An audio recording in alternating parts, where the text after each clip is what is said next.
Ever wonder what actually happens to the human brain when money is literally no longer an object? Welcome to this explainer. Today, we're diving deep into the minds of the ultra-rich to uncover what really drives them. There are said to be only around 1,400 billionaires in the entire world, and they're often super elusive figures, living their lives behind closed doors. So, what makes them tick? We're going to look at the fascinating realities of three completely distinct billionaire archetypes to see what makes them special and how their seemingly crazy dreams can actually reshape our entire world. So here's our game plan for today. We'll cover the billionaire mindset, mining the moon, the quest for immortality, building for fun, and finally, the secret to wealth. Let's jump right in. Section 1. The billionaire mindset. We're kicking things off by looking at what happens when money is, well, entirely out of the equation. Seriously, think about it for a second. What do you actually do after you've bought the mega yachts, the private jets, the fast cars, and the sprawling estates? What is left? Once your basic survival, comfort, and even your wildest luxury needs are totally secured, standard human motivations just kind of evaporate. You're left with a blank canvas and a massive, massive pile of resources. And that brings us to a major shift. You stop buying things, and you start buying dreams. Billionaires at this level don't just sit around counting their cash, right? They pivot. They become visionaries. They genuinely enjoy dreaming and asking, what could be? The money becomes a tool to drag science fiction kicking and screaming into reality. It's no longer about purchasing material goods. It's about funding absolute, monumental dreams. Section 2. Mining the Moon with Naveen Jain. Let's see what boundless ambition actually looks like in the real world.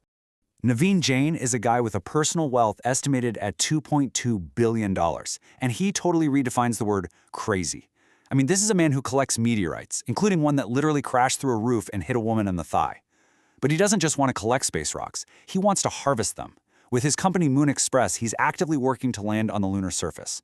To Naveen, walking into a party and saying you write apps for smartphones is thinking way too small. If you say you're going to mine the moon and people call you crazy, that means you've hit the nail on the head. And the math behind this dream is just staggering. Naveen noted that a moon mission might initially cost around $50 to $60 million and eventually drop to maybe $20 million. But the payoff, the materials they bring back could be worth $500 billion. That's billion with a B. He's putting up a relatively small initial investment to tap into a seemingly impossible trillion-dollar space industry. Now, you might think entrepreneurs love wild risks, but Naveen insists that's completely false. They actually hate risk. They only play games they know they can win, and to him, this math is a guaranteed win. But to pull this off, you need intense discipline. Naveen's daily routine is literally built to prepare his mind, body, and soul for what he calls the war of business. He's up at 4:30 a.m. every single day. Boom! First, he tends to his mind, checking global news and emails, because the world is working 24/7. Then, body, hitting the gym. Finally, soul, meditation. You know, he grew up incredibly poor in India, studying in rural schools with no tables or chairs, writing right on the dirt floor. That humble background absolutely fuels his obsessive work ethic today. He knows firsthand that if you want to give 100% of yourself to a massive vision, there is absolutely no substitute for hard work. Section 3. The Quest for Immortality with Dmitry Itskov. Let's pivot to a completely different, deeply spiritual path that started from a quarter-life crisis. So Dmitry made a billion-dollar fortune in Russian online media, but at age 25, he hit a wall. He didn't want more luxury. He wanted freedom from biology. His 2045 initiative is a literal 35-year plan for human evolution.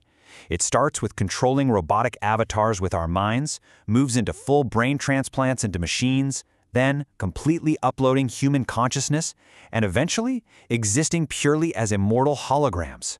Wild, right? To kick off this pursuit of human evolution, Dmitry dropped $3 million of his own cash just to build his first robotic heads. He even hosted this massive Global Future 2045 Congress in New York, bringing neuroscientists, philosophers, and religious leaders all into one room.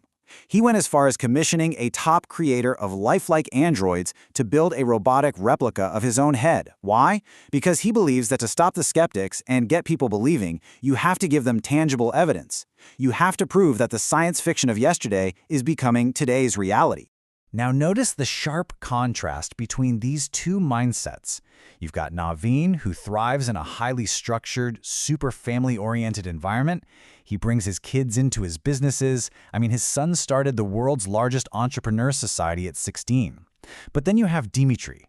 Dimitri sacrifices personal relationships entirely. No wife, no kids, he lives alone in hotel rooms, which he calls his refuge, separating himself from traditional hobbies to focus deeply on his own mind and the spiritual question of who we really are when separated from our physical bodies. All right, Section 4, Building for Fun, with Michael Birch. Let's shift gears again and look at what it means to build something purely for the joy of it. $850 million. That staggering number represents the peak of the dot-com bubble, when AOL bought Michael's social network Bebo in all cash. Michael and his wife launched Bebo in 2005, and at its height, it was outstripping Facebook and MySpace with over 100 million global users. But as it got bigger, Michael realized something crucial. It just stopped being fun. When they sold it in 2008, they were essentially unemployed overnight, with a massive pile of cash. And get this, the money itself didn't make them happy. It forced a really tough period of reevaluation about what truly brought satisfaction to their lives. But here's where it gets absolutely fascinating. Years later, he bought Bebo back for just $1 million. That is $849 million less than he sold it for. He basically watched the brand decline under AOL, thought it was a crying shame, and bought it back to wipe the slate clean. Why? Not to become a billionaire all over again, but simply because he thought reinventing it would be a fun challenge, and he genuinely enjoys the creative process of sitting down and coding.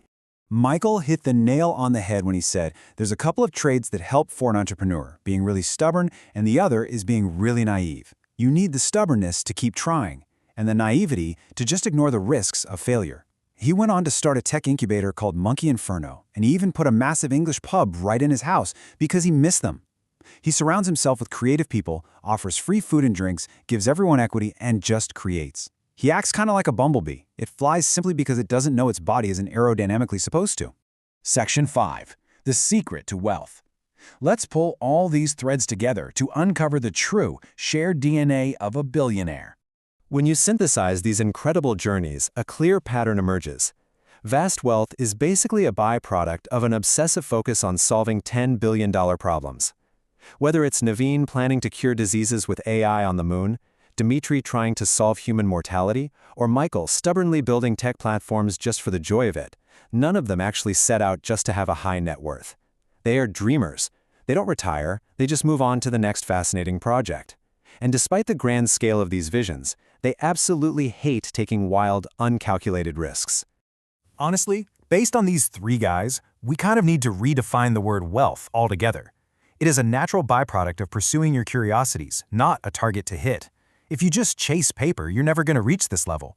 But think about it. If you solve a problem that affects 1 billion people and you get just $1 from each of them, boom, you've made $1 billion. The wealth is literally just the metric of the impact you've had on the world. Naveen sums this up perfectly. Making money is a byproduct of doing things that you really enjoy doing. It is never a goal in itself. You have to enjoy the process. If you only focus on the finish line, you'll never cross it. He actually made a pretty hilarious comparison in a documentary once, saying it's like having an orgasm. If you only focus on the end goal, you're never going to get there. You have to actually love the day-to-day journey. You have to love sitting under a redwood tree coding all weekend like Michael, or meditating alone in a hotel room like Dimitri, or waking up at 4:30 a.m. to read global news like Naveen. So, I want to leave you with this provocative thought to take away from our explainer today. If success is truly measured by the number of lives you improve, what massive $10 billion challenge are you going to tackle? Remember, humility is the true sign of success. If you're still trying to prove yourself with arrogance, you just haven't made it yet. So find a problem that impacts the world, embrace a little bit of that stubborn naivety, and start building. Thanks so much for joining me on this explainer, and I'll catch you on the next one.